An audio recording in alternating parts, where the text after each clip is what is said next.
आज मैं अपने टेरेस से कुछ सब्जियों और कुछ फूलों की हार्वेस्टिंग करने वाली हूँ। बहुत ही अच्छी मात्रा में टेरेस में सब्जियाँ भी होती हैं और फूल भी बहुत ही खूबसूरती से खिलते हैं। उसके पहले मैं दिखा देती हूँ कि बारिश वाली मैंने कुछ सब्जियों को लगाया था, उसकी ग्रोथ कितनी अच्छी हो गई है। बेल वाली सब्जियाँ बहुत ही तेज़ी से बढ़ती हैं और यहाँ पे ये सेम का पौधा है, बहुत ही अच्छी मात्रा में इसकी देखिए नीचे तक ब्रांचें जा रही है। तो इस तरीके से बेल वाली सब्जियों की जब ब्रांचें नीचे जाने लगती है तो इनको अलान की ज़रूरत होती है और अलान भी हम घर के ही सामानों से दे सकते हैं, लकड़ी से या कोई रस्सी से भी बहुत ही आसानी से बना सकते हैं। तो यहाँ पे देखिए इस तरीके की मैंने लकड़ी से अपने नेनुआ और झींगे के पौधे को अलान दे दिया है और इस तरीके से जब बेल वाली सब्जियों को हम अलान पे चढ़ा देते हैं तो उसकी ग्रोथ भी बहुत ही अच्छी तरीके से होने लगती है और जो सब्जियां लगती हैं वो लटक कर लगने लगती है। तो हमें पता भी चलता है कि सब्जियां हेल्दी हैं, उनमें कोई फंगस तो नहीं लग रहा है और उनकी ग्रोथ भी बहुत ही अच्छी होती है। तो बेल वाली सब्जियों को अलान ज़रूर लगाएं, तो इस तरीके से आपकी सब्जियां बहुत ही अच्छी ग्रोथ करेगी। ये देखिए ये बैंगन है और बैंगन के पौधे को आप एक बार लगा लेंगे तो आपको 3 से 4 साल तक आराम से एक ही पौधे से बहुत ही अच्छी मात्रा में सब्जियां हार्वेस्ट करने को मिलती रहेगी। इस तरीके से देखिए और इसको लगाना भी बहुत ही आसान है। बैंगन के पौधे को अब जब भी लगाएं तो थोड़े बड़े कंटेनर में लगाएं तो बहुत ही अच्छी ग्रोथ होती है। तो पहले मैं बता देती हूँ कि कौन कौन सी सब्जियां आप लगाएंगे तो बहुत ही अच्छी तरीके से बरसात में चलेगी। तो ये तो झींगी है, यहाँ पे देखिए मैंने झींगी को हार्वेस्ट कर लिया है और ये बरसात वाली सब्जी है, मेरे पहली हार्वेस्टिंग है। अभी मैंने इसको लगाया था बहुत ही कम समय में, इसमें इतनी अच्छी सब्जियां लगी है और देखिए गुच्छों में सब्जियां यहाँ पे लगी है। छोटे से ही पौधे में गुच्छों में आपको सब्जियां मिलनी शुरू हो जाती है और ये झींगे को छोटे में ही हार्वेस्ट किया जाता है। नेनुआ का साइज़ थोड़ा बड़ा होता है, उसको थोड़े बड़े में हार्वेस्ट करते हैं, लेकिन इसको हम छोटे में ही हार्वेस्ट करते हैं तो बहुत ही अच्छी सब्जी बनती है। दूसरा बहुत सारे सब्जियां हैं जैसे कि आप लौकी, टमाटर, भिंडी, करेला, नेनुआ भी बहुत ही आसानी से लगा सकते हैं बारिश के मौसम में और बहुत ही अच्छी ग्रोथ होती है।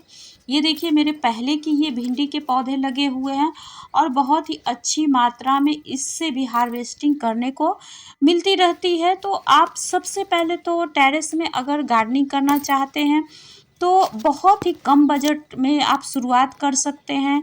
बड़े गमले की भी ज़रूरत नहीं है। आप सबसे पहले आपके घर में अवेलेबल चावल के बोरे का यूज करके ग्रो बैग बना सकते हैं। बहुत ही आसानी से ग्रो बैग भी बन जाता है।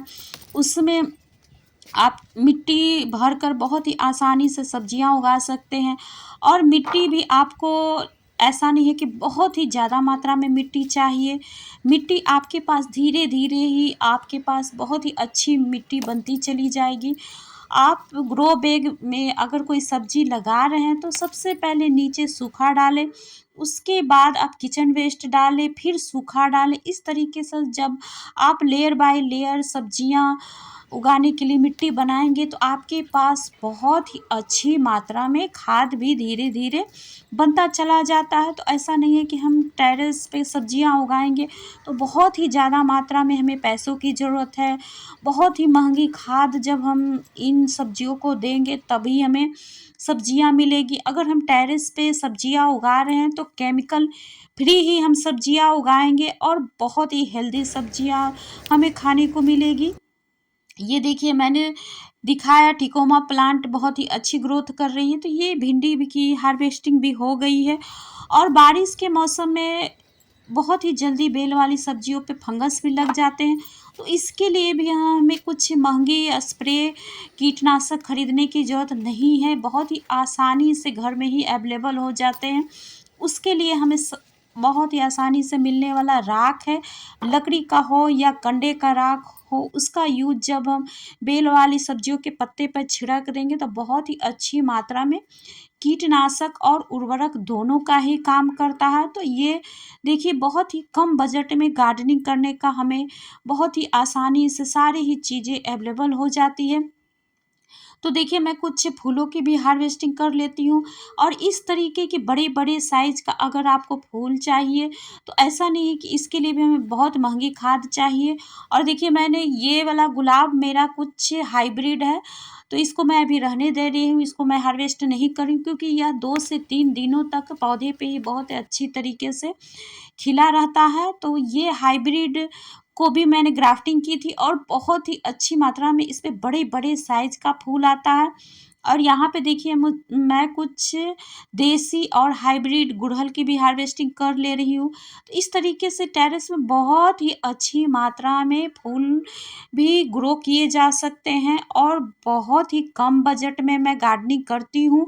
वही सब मैं आप लोग के भी साथ शेयर करती हूँ कि बहुत ही कम बजट में आप भी अपने छोटे से टेरेस में बहुत ही कम बजट में आसानी से पौधों को ग्रो कर सकते हैं। महँगे पौधे की भी ज़रूरत नहीं है। अगर आपको बोनसाई पसंद है तो आप पीपल का भी बोनसाई बना सकते हैं, नीम के पौधों का भी बोनसाई बना सकते हैं। हर चीज़ का बहुत ही आसान सा उपाय है जो कि हम जब धीरे-धीरे गार्डनिंग करते रहते हैं तो हमें धीरे-धीरे समझ आते चला जाता है। और इस तरीके से जब हम अपने टेरेस में काम करते रहते हैं तो एक अच्छी मिट्टी, गमले और पौधे सारे ही धीरे-धीरे हमें मिलते चले जाते हैं। और जब हम बीज उगाने के लिए भी हमें लोकल मार्केट से ही हमें बहुत ही आसानी से मिल जाते हैं। तो बीज अगर आप खरीदना भी चाहते हैं तो लोकल मार्केट से थोड़े-थोड़े ही हर सब्जियों के आप बीज खरीदें तो आपको भी बहुत ही आसानी से बीज भी मिल जाएँगे। और लोकल मार्केट में छोटे-छोटे पौधे के बेबी प्लांट भी मिलते हैं, उसका भी आप यूज़ करें। और सर्दी के मौसम में आता है तो उस समय हमें छोटे-छोटे लोकल मार्केट से फूलों वाले भी पौधे मिलते हैं, तो उसको भी आप खरीदते रहेंगे रोड साइड से तो बहुत ही आसानी से आपके टेरेस में ढेर सारे फूलों वाले पौधे भी हो जाएँगे और बेल वाले भी सब्जियाँ उगेंगे। तो मैं बहुत ही कम बजट में गार्डनिंग करती हूँ। देखिए मैंने आपको भी अपना सीक्रेट बताया है, इस तरीके से आप गार्डनिंग ज़रूर करें। आप सभी का बहुत-बहुत धन्यवाद।